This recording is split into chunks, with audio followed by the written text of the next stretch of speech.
내 목소리는 그 음성 변조 이런 거 안 돼? 변조는 내가 그 기능이 있나 모르겠어. 첫 번째, 응. 베트남에 얼마나 사셨어요? 지금 4년째 살고 있어요. 끝이야? 아니 더 이상 뭐 이렇게 어떻게 4년째 살고 있고요. 우리 큰애는 중학생이고요. 아니, 소개는 굳이 뭐, 미모의 30대 여성. 40대 여성. 하면 되지 뭐. 시군 푸미흥에 살고 있잖아요, 누나. 살아보니까 좀 어때요? 살아보니까 처음에 좀 다른 나라라서 낯설 거라고 생각을 했는데 생각보다 한국 마트도 많고 그 다음에 한국 사람도 많아서 살기에는 그렇게 많이 외국이지만 부담스럽지 않다라는 느낌? 베트남어 못하죠? 응. 영어는 좀 하죠? 영어도 그렇게 잘하는 편이 아니야. 생활영어 정도. 생활 영어만. 근데 그걸로만으로도 불편한 건 없다. 그죠?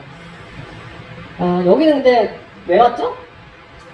남편이 이제 여기로 회사를 이제 그 발령을 받으면서 나도 이제 남편이 먼저 이제 와서 근무를 했고 그 다음에 이제 우리 애들을 데리고 나도 이제 여기로 이주를 한 거고.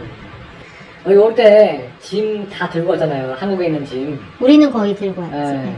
이게 뭐 절차나 가격이나 이제 시간 그런 게 얼마나 어떻게 돼요?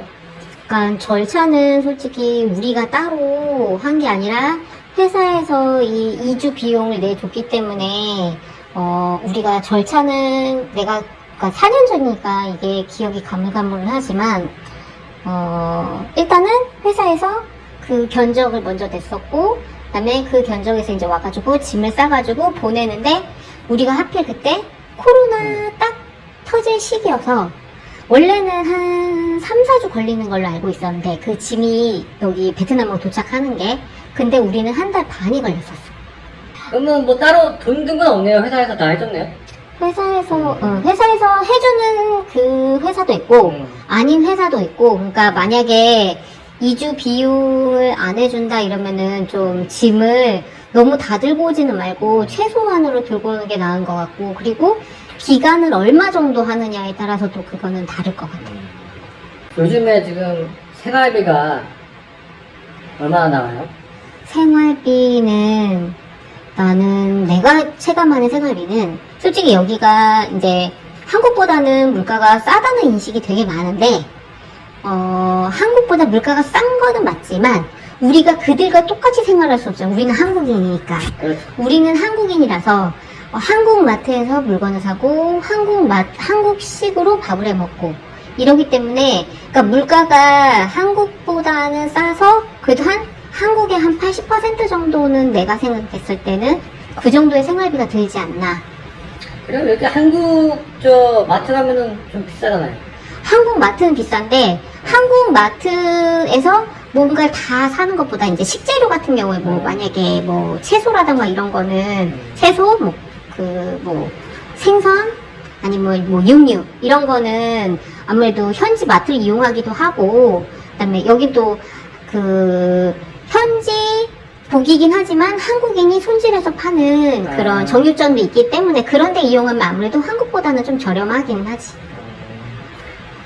그럼 월세는? 월세는 우리 집은 약간 시세보다 싸게 나온 편이고 풀 옵션으로 많이 살고 있는데 한 1,500불에서 1,600불? 그리고 그 이상 가는 것도 굉장히 많고. 그치? 지금 다시 여기 계약하려면 1,500불은 줘야 되나? 지난번에 얘기를 했는데 1,200불을 얘기를 했어. 1,200불? 그럼 한 150? 근데 이것도 다른 집에 비해서는 되게 굉장히 싼 편이고 옵션이 없는 것도 하지만 이 집이 또 약간 싼 편이기도 하고 근데 다른 지금 이 주변 시세는 한 거의 1,500불, 1,600불 수준이라고 알고 있어. 그리고 신축일 경우에는 더 비싸고 미드타운이나 이런 데는 뭐 1,700불, 1,800불 가는 데도 있고. 그러면은 그 회사에서 그 비용을 지원해주는 데가 있고 안 해주는 데가 있고 하잖아요. 뭐 직급에 따라 또 다르겠지만 지원을 해주면 100% 지원은 아닐 것 같은데 얼마나 하죠? 100% 지원은 거의, 그러니까 해주는 회사도 있고, 아닌 회사도 있지만, 안 해준다고 하면, 글쎄, 그거는 좀, 와서 생활하기 힘들지 않을까. 100% 지원이 아니면. 렌트 비용을 회사에서, 그러니까 따로 지불하는 거면, 회사에다가 뭐, VAT, 그러니까 그걸 뭐라 그러지? 부가세를 매겨서 직접 자기네가 그 회사에서 내는 경우도 있고, 아니면 뭐 월급에 포함을 시켜서 주는 경우도 있고, 그거는 케이스마다 다 다르기 때문에. 그래갖고 그러면은 응. 저기 지금 총 생활비가 평균적으로 한 달에 얼마 나왔어요? 한국 돈으로? 한국 돈으로? 근데 그거는 약간 생활하는데 다 약간씩의 차이가 있기 때문에 평균적으로 평균적으로 뭐 어디 안 놀러 간다. 안 놀러 가는 날이야. 그냥 집에서 그냥 해먹고 뭐 일주일에 한 번 외식하고. 그래도 한 2,000불에서 2,500불은 들지 않을까? 근데 그러니까 그게 어떤 아이를 키우느냐, 아이가 좀 어리느냐, 아니면 아이가 나이가 그러니까 좀 그래도 어느 정도 중학년 이상 정도 되냐, 약간 차이는 있겠지만, 우리 집 같은 경우에는 좀, 아껴 쓰는 편이죠. 아껴 쓰는 편이긴 한데, 또 많이 나갈 땐 또 많이 나가고, 그러니까, 이거를 딱 대략적인 금액을 제시하는 것보단, 내가 한국에서 생활하는 거에 몇 퍼센트 정도라고 하는 게 제일 체감이 제일 빨리 올 것 같아요. 저기 지금 애들이 둘이잖아요. 한 명은 중학생, 한 명은 초등학생. 지금 한국 학교 다니고 있죠? 학비 얼마나 나요? 학비가 한 학기당 중학교는 지금 2,400만 동, 그리고 작은 애는 2천만 동 정도. 근데 둘째는 학비 감면이 10% 정도 되긴 해. 한 100 얼마? 한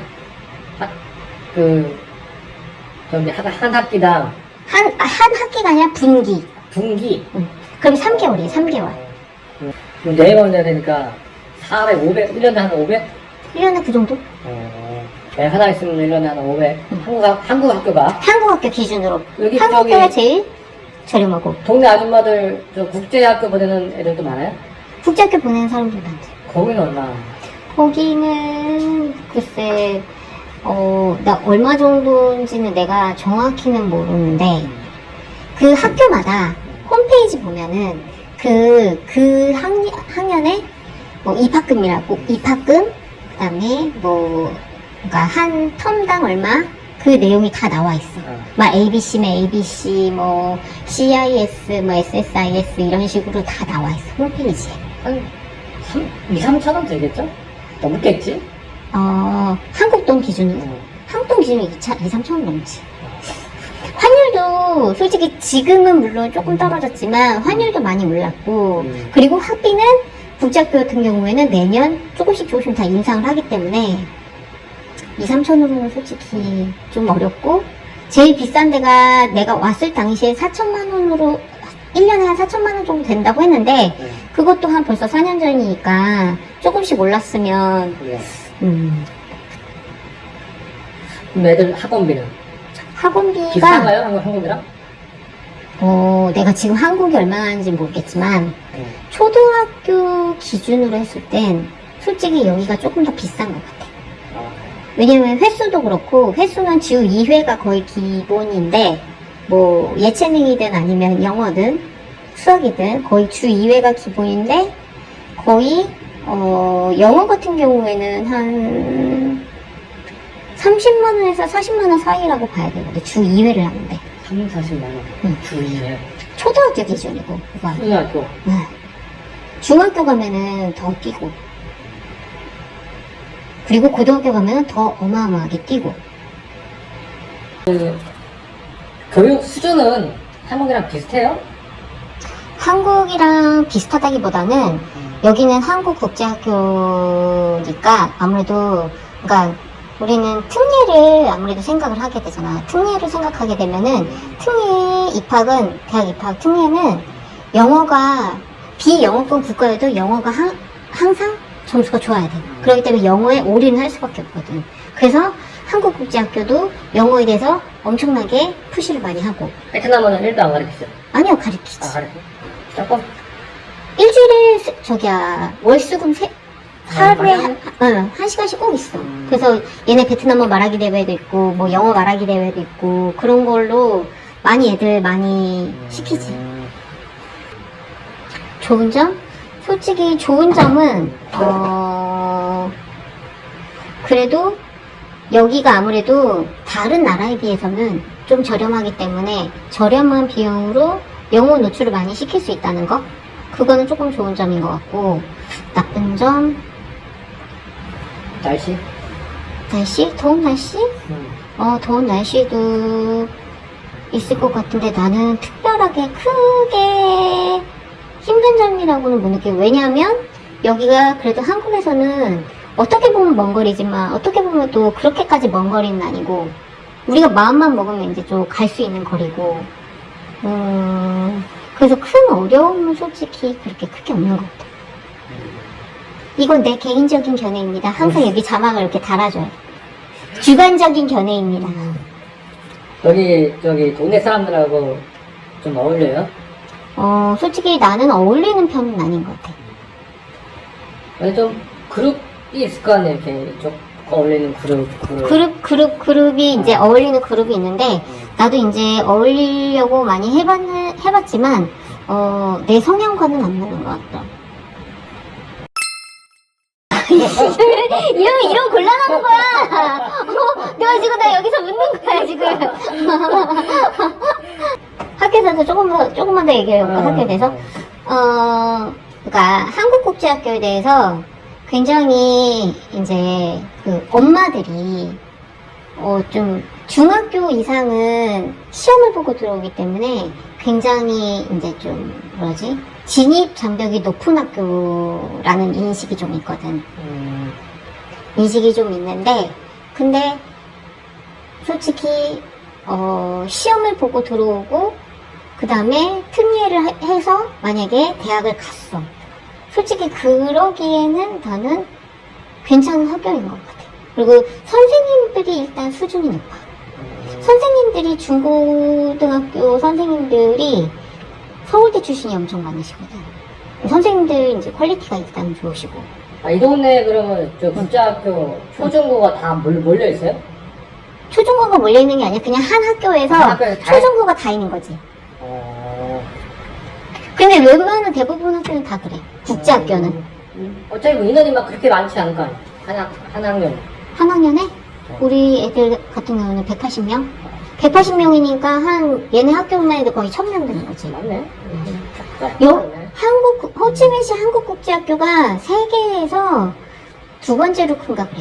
호치민 국제학교가? 응. 하노이랑 일레이를 다퉈. 그만큼 저기 주재원들이 많이 살고 있고 교민들이 많이 살고 있다는 얘기네. 그만큼 많이 살고 있지. 사람들이 제일 궁금해하는 건 교육이지 아무래도. 내 나이 때 만약에 그러니까 나보다 만약에 어린 자녀를 데리고 들어온다.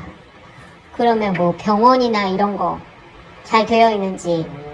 근데 여기 같은 경우에는 한국 사람이 많다 보니까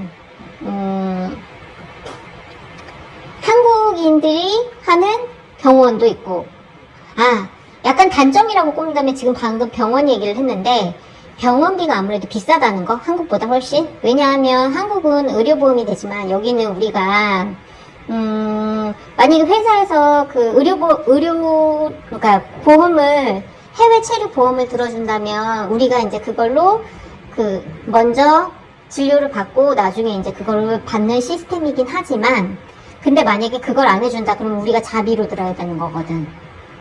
그걸 회사에서 안 해주려고 하나? 예전에는 많이 해줬지만 안 해주는 회사도 많지. 그러니까 모든 회사가 다 해줄 거라고 생각하면 안 돼. 그러니까 이거를 잘 따지고, 그러니까 만약에 한국에서 여기 베트남으로 오려고 하는데 이런 것도 잘 따져야 되는 거지. 그러니까 체류비, 그러니까 주거비 지원이 되는가, 그다음에 애들 학비 지원이 어느 정도 되는가. 왜냐면 초등학교부터 지원해주는 회사도 있고, 초등학교 밑으로는, 그러니까 유치원에서는, 그러니까 일부 지원해주는 회사도 있고, 이건 회사마다 규정이 다 다르기 때문에. 그리고 보험료가, 그러니까 가족 다 전부 체류 보험을 해주느냐 안 해주느냐, 이것도 굉장히 중요한 문제고. 치과 한 번 가면은 몇십만 원씩 깨지는 거 아니에요? 지금 상황에서? 일단 얼마 전에 우리 큰 애가 이제 열이 이제 많이 나가지고 병원을 갔어. 근데 요새는 고열이면은 이제 독감이랑 아무래도 코로나 의심이 되니까 학교에서는 이제 병원을 가라고 하거든. 그래서 병원을 갔어. 그래서 독감 검사를 했어. 한번 그거 하고 나니까 10만 원이 넘게 나오더라고. 그래서 내가, 이거 정신이 확 차려졌어. 근데, 우리 한국에서는 그런 검사를 해도 솔직히 만 원도 안 드는데, 내가 20배 넘게, 10배 넘는 돈을 이게 지금 내가 이걸 지불하고서 내가 손이 발발 떨렸거든. 그래서, 의료비가 가장. 그리고 아무래도 한국은 의료가 잘 돼 있다 보니까 그 서비스, 그걸 생각하고서 여기에 오면은 아무래도 이 만족도가 좀 떨어지는 거? 근데 여기도 괜찮은 병원들도 많아졌고, 그래서 병원들은 되게 좋은데, 진료비가 좀 비싸다는 단점이, 그리고 우리가 항상 그 진료를 보고 나서 그 보험회사에다가 그걸 청구를 해야 된다는 거. 그것도 돈 많이 갈 거 아니야? 많이 간다기보다는, 계속 여기 있는데. 손이 많이 간다기보다는 내가 이거를 열심히 작성을 해서 이걸 또 사진을 찍어서 또 보내야 되는 거잖아. 물론 그게 이제 옛날보다 많이 간편해지긴 했지만, 옛날에 나도 이메일로 다 보내고만 했었거든. 근데 요새는 카톡으로도 다 되니까 그거는 물론 편해졌지만, 그 과정 자체가 한국에서는 우리가 하지도 않았던 과정인데 여기 와서는 해야 되는 과정인 거잖아. 응. 베트남에 주재원으로 오고 싶다고 하면 어때? 추천할 만해요? 그 아이가 몇 살인지, 일단은 나는 이제 아이들을 키우고 있으니까 아이가 몇 살인지, 그 다음에 진짜 뭘 위해서 오는지 그걸 먼저 물은 다음에 그거에 맞게 조언을 해주겠지. 만약에 애들이 되게 어린데 만약 기간이 길어, 그러면 그러니까 여기 오는 기간이, 그럼 모르는 거잖아. 와봐야 하는 거잖아. 와봐야 아는 것도 있지. 근데 그러니까 어느 정도 계획이 있는 거잖아. 내가 짧게 있을 것이다, 아니면 길게 있을 것이다. 어느 정도 계획을 세우고 오는 거잖아. 근데 길게 있을 거다 싶으면은 초등학교 전에 오는 게 나는 제일 좋은 것 같고, 입학 전에 오는 게 제일 좋은 것 같고. 왜냐면은 3년 특례랑 12년 특례가 있는데 그 특례라는 게 절대로 무시 못 하거든. 3년 살고 뭐 12년 살고 뭐. 근데 3년 특례도 그냥 3년 살고 가면은 되는 게 아니라 중학교 3학년, 그러니까 고등학교 1학년은 항상 포함해야 돼. 그러니까 뭐 중3, 고1, 고2 이런 식이라, 아니면 고1, 고2, 고3 이런 식으로 3년이 꼭 들어가야 되기 때문에, 그래야 되기 때문에 만약에 3년 특례다. 근데 여기 올 거다. 근데 중고생인데 공부를 잘 못한다 이러면은, 이건 좀 생각해 봐야 될 문제고. 왜냐면 한국 학교가 아니면은 국제학교를 가야 되는데 영어를 잘한다. 그럼 오케이. 영어를 잘해서 국제학교 갈 수 있으면 오케이. 근데 영어를 잘 못해. 근데 성적도 그렇게 좋진 않아. 그럼 그건 조금 고려를 해봐야지. 왜냐하면 한국 국제학교는 시험을 보고 들어와야 되니까. 만점을 받아도 인터뷰에서 떨어지는 학생들도 엄청 많거든. 인터뷰도요? 그 인터뷰에서 떨어진 학생이 엄청 많아. 그럼 떨어지는 학생들은 어디로 가야 돼? 다른 대안으로 이제 뭐 KGS라고 한국 글로벌 학교도 있고, 그 다음에 그 SIKS 별학교도 있는데, 별학교는 중등까지만 있고 고등이 없어. 어쨌든 거기도 한국 교육 시스템으로 하는. 아니, 그건 아니야? 한국 교육 시스템으로 하는 데는, 한국 교과서를 가지고 하는 데는 솔직히 한국 국제학교가 거의 유일하다고 봐야 되고, 그 다음에 KGS는 내가 교육과정은 잘 모르겠고, SIKS 같은 경우에는 미국이었나? 미국 커리큘럼을 따르는 학교야. 왜냐면은 물가 중에 누나가 봤을 때, 아, 요건 싸다. 와, 요건 왜 이렇게 비싸? 이게 막 한국이랑 너무 차이 나는 거. 그런 거 있어? 아, 진짜 이건 싸다 싶은 거는, 아무래도 뭐 채소? 이런 거. 육류. 뭐 이런 거는 진짜 싸지. 이런 건 싼데, 진짜 비싸다 싶은 거는, 뭐, 신발. 신발 왜 이렇게 비싸, 여기? 신발 막, 나이키 가면은, 우리나라에서는 내가 10만원 초반대에 사는 제품들을, 여기서는 10만원이 뭐야. 거의 20만원 가까이 줘야 살 수 있는 거고, 그리고 퀄리티가 한국보다 그렇게 좋지 않아. 그래서 나는, 그게 제일, 그러니까 신발이 제일 좀, 비싸다고 느끼는 품목 중에 하나고, 그 다음에, 옷이 아무래도, 우리나라 정서와 맞는 게 많이 없어. 여기 어머님들이 물론 화려한 거 되게 막 좋아하셔가지고 엄청 화려한 옷들이 많은데 솔직히 우리가 이따가는 쪄 죽을 것 같더라고. 막 그 자켓 막 이런 거 이따가 되게 땀띠 날 것 같고. 햇빛을 자외선을 좀 피해야 되니까. 아니 그리고 그런 옷을 입는 사람들은 여기에 아무래도 고위층이잖아. 안 걸어 다니지. 다 차 타고 다니고 에어컨 바람 빵빵히 맞으면서 자켓을 입고 다니니까 굳이 그런 자켓을 입어도 괜찮은 거야. 하지만 근데 우리처럼 이렇게 외국인 노동자 외국인 노동자 이런 사람들은 맨날 덥고 막 외국인 노동자 많아요. 외노자들은 외노자. 벌써 그래도 한 4년 됐네요. 생각 빠르네요. 벌써 빠르지. 우리 큰애가 초등학교 때 왔는데 지금 벌써 중학생이 됐고. 그 큰애가 지금 영어를 여기서 그러면 4년을 배운 거 아니에요? 영어 좀 해? 솔직히 처음에 왔을 때 너무 힘들었는데 진짜 얘 학교 수업도 제대로 못 따라가고 되게 힘들었거든. 근데 지금은 이제 그래도 자기가 노력해서 그래도 학교에서도 어느 정도 인정받고 하니까 내가 많이 자신감도 생겼고. 사교육도 누나가 따로 또 보내고 한 거죠? 사교육도 물론 시켰지. 물론 시켰는데 그러니까 그게 어떤 것이든 내가 생각할 때는 사교육의 문제가 아니라 아이가 스스로 자기가 딛고 일어서려는 힘이 있어야 되지 않나. 나도 오늘 저 리모의 40대 여성분과 인터뷰를 진행했습니다. 굉장히 어색해하는구나. 너 할 말 있어요? 하나? 할 말은 없고 그냥 이 채널이 많이 발전되기를 바랍니다. 아, 이건 편집해. 이런 거 편집해? 잘렸어? 뭔데? 픽 잘렸어? 아, 정말 수고하셨습니다. 감사합니다.